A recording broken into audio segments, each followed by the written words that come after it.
if you think long-term right from the beginning, even if the first gift is, or the first sponsorship is like one-off or a 1 year or for one event, that will help you translate it into a multi-year or long-term arrangement. If you think transactional from the start, it's likely to be transactional forever.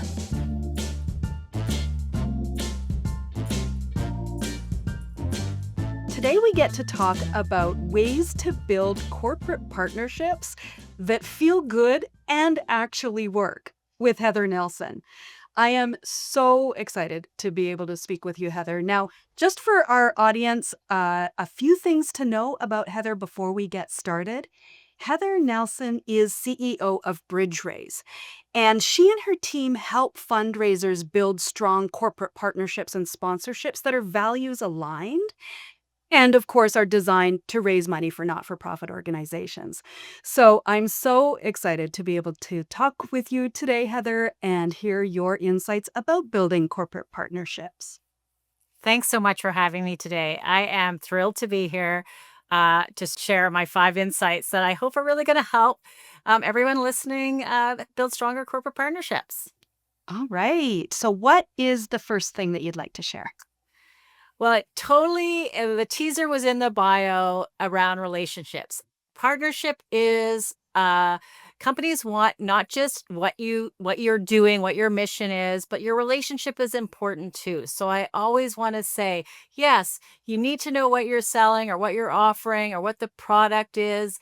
But people also want to get along with the person that they're building a corporate partnership with, right? It matters. So allow yourself to be really human in this experience and, build relationship. Tell them a little bit about yourself. Have a way of really connecting with the person, and that will really help build a partnership that lasts over time.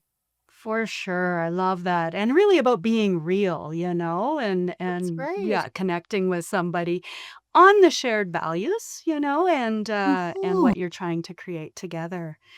What would point number 2 be?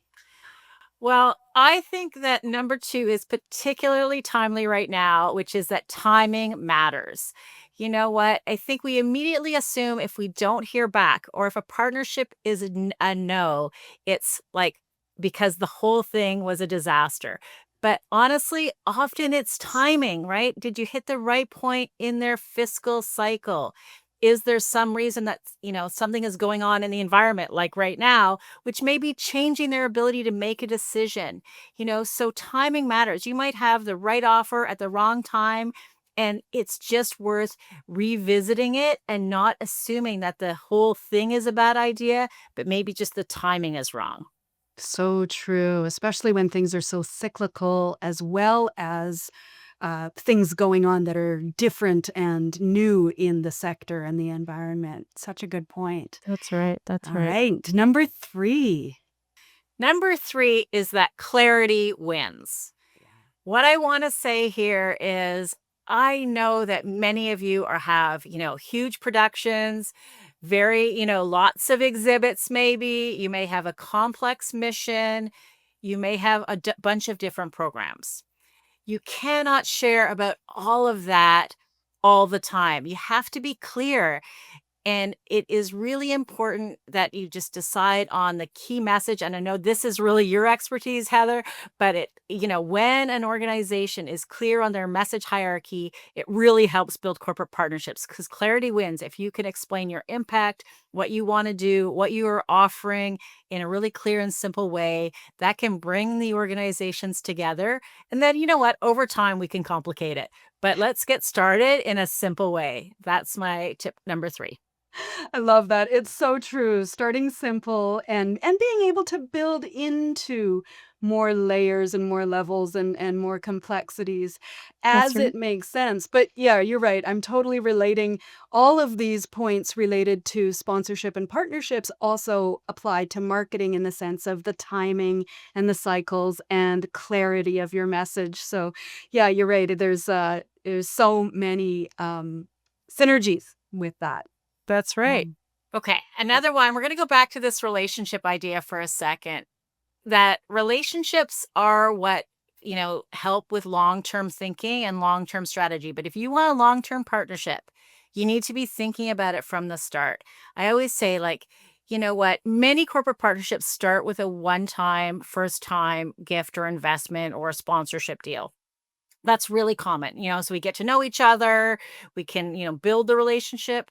But if you want long term, right from the start, you should start by thinking about it that way. Like, invest as if the relationship is going to last, have conversations as if you're already seeding the next idea. If you think long term right from the beginning, even if the first gift is or the first sponsorship is like one off or a 1 year or for one event, that will help you translate it into a multi-year or long-term arrangement. If you think transactional from the start, it's likely to be transactional forever. Love that. Thinking long term vision, long term foundation setting, whatever happens. So, Yeah. number Yep. 5. Number 5 may be a little bit of a surprise to some people because it is you can say no. I find that sometimes we get in this trap. It could be one of the traps is I've invested so much in this already. I have to see it through no matter what. Or it could be, the company is doing me a favor. Either one of those types of thinking get us stuck in a trap where we may say yes, even if we start recognizing that it's not a good idea. If the values aren't aligned or we can't find a value proposition that makes sense for both partners, it's time to stop. And so it really is a question of being prepared to say no, this isn't right for us at, you know, any point along the way. And I think it really helps you overall value what you have to offer as a charity or as a artist or as a performance. If you really know that you can say no if it's not working out, but hopefully by doing so, you can really create partnerships that do work out and you can spend your time on the good ones. And that's what we want. We want more of the ones that are values aligned, where the benefit is on both sides. And that happens by letting go of those that don't make sense. It's true. It does seem surprising and maybe a little counterintuitive. But what you say is so important in terms of it being values aligned. And sometimes you discover maybe a misalignment, either with timing or with values or the Mm, project. If it's not the right thing, okay, it may make space for something else that's even better and that's even it. more aligned. So thank Yeah. you so much, Heather. It's been such a pleasure hearing your insights and advice. Where could people find you and or Bridge Raise online? Sure. Well, I'm really active on LinkedIn, so I encourage people to connect with me there. And if they want to hear more about Bridge Raise and how we help charities, nonprofits build corporate partnerships, bridgeraise.com is where that information can be found. Excellent. So we'll see you on LinkedIn and at bridgeraise.com.